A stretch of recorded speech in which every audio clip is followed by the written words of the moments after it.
Tá legal a gente comentar um pouco então sobre esse gerenciamento de risco. E uma coisa que eu comentei esses dias, acho que foi aqui nesse podcast mesmo. Que quando eu operava... Na verdade, quando eu entrei na sala, eu já tinha resultados positivos no índice dólar. Só que eu tinha um sério problema de gerenciamento. Eu fazia, cara, 30, 40 operações no dia. Muita coisa. Muita coisa. Eu era um viciadaço. Viciadaço em trade.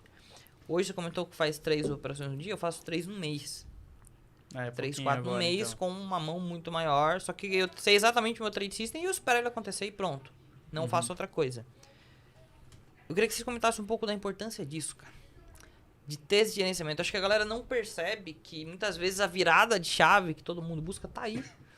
Porque a análise técnica e as estratégias que a gente vê, hoje a gente tem muita estratégia que de fato funciona no mercado. Se você não tiver o gerenciamento correto, ela não vai funcionar para você.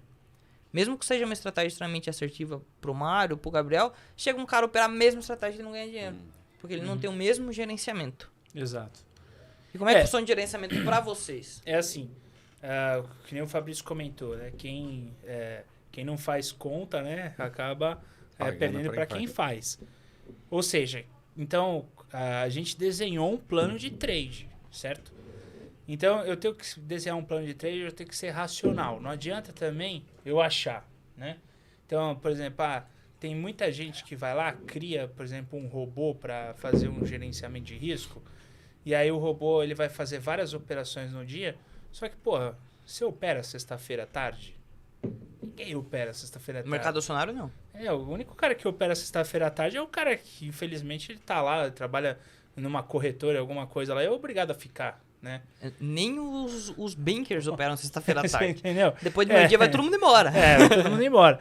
E aí, então, você tem que ser racional nisso. Então, o que eu fiz? Eu falei, cara, vamos lá. Então, eu sendo racional, se eu for operar de segunda a sexta-feira até meio-dia, eu faço 3 operações por dia.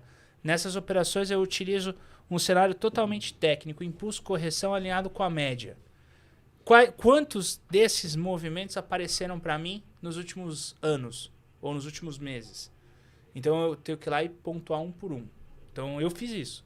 Trabalho de corno, mas a gente fez. Pontuamos um por um. Qual é a média de stop? Aí você já descobre. Pô, a média de stop é 15 pontos no dólar. Então eu já sei que meu gerenciamento de risco cai com 15 pontos. Se são 3 operações, então é 45 pontos por dia, né? Então, aí eu já desenho o gerenciamento de risco de 45 pontos, já admitindo a hipótese de eu perder aí por 12 vezes consecutivas isso. Então, cara, eu vou numa linha do gerenciamento de risco que, pô, se o cara perder ali, o cara tem que estar jogando muito, né? Porque a gente estrutura dessa forma. E é uma forma que é saudável, que se o cara fizer aquilo, dificilmente ele vai quebrar. Ele não vai quebrar se ele fizer aquilo. Entendeu? E aí, ele ficando vivo, ele vai conseguir se desenvolver como trader, porque você precisa da experiência empírica. Então, o gerenciamento de risco é fundamental. E aí você tem que descobrir o gerenciamento de risco adequado, né? Não adianta o aluno chegar no projeto e falar assim, oi, tudo bem? Eu quero um gerenciamento de risco de 5 pontos no dólar. Aí eu falar, cara, tá no lugar errado, né? 5 pontos no dólar é impossível, tá? Mesmo se você no gráfico de 30 segundos é difícil. Sim. Ou seja, você tem que saber também adequar ele. E aí fazer a conta. Ainda mais hoje em dia, né? Eu acho que se a gente fosse pegar, por exemplo, quando a sala começou, talvez, 2017, era até plausível a gente falar de 5 pontos top, porque o dólar era muito menos volátil do que é hoje, né? Vai mudando. Hoje em dia é bizarro, né? Isso aí é valor nominal, né? Sim. O dólar, quando era 3, uma coisa, 5 pontos quando você está falando de 3. É o fracionamento que a gente fala. Isso acontece nas opções também.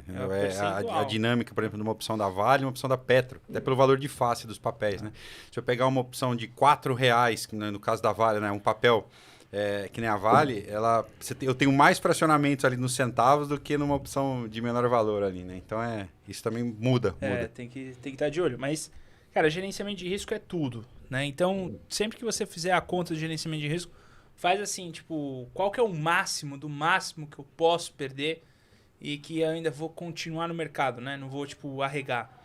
E aí, a partir dali, você vê quantos trades você pode estar fazendo, quais são os melhores horários. E a melhor coisa é fazer um backtest, né? Porque aí, para isso, você já vai ter mais ou menos uma ideia. Mas é fundamental usar o gerenciamento de risco.